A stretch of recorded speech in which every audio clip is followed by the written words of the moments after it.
C. Joseph Vijay எனும் நான்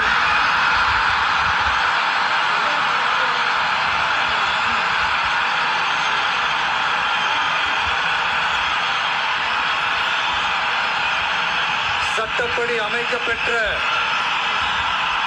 இந்திய அரசியல் அமைப்பின்பால் உண்மையான நம்பிக்கையும் மாறா பற்றும் கொண்டிருப்பேன் என்றும்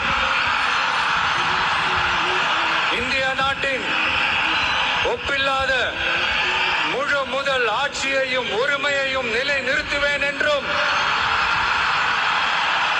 தமிழ்நாட்டு அரசின் முதலமைச்சராக உண்மையாகவும் முழச்சான்றின்படியும் என் கடமைகளை நிறைவேற்றுவேன் என்றும் அரசியல் அமைப்பிற்கும் சட்டத்திற்கும் இணங்க அச்சமும் ஒருதலை சார்பும் இன்றி விருப்பு வெறுப்பை விலக்கி பலதரப்பட்ட மக்கள் அனைவருக்கும் நேர்மையானதை செய்வேன் என்றும் ஆண்டவன் மீது ஆணையிட்டு உறுதிமொழிகிறேன்.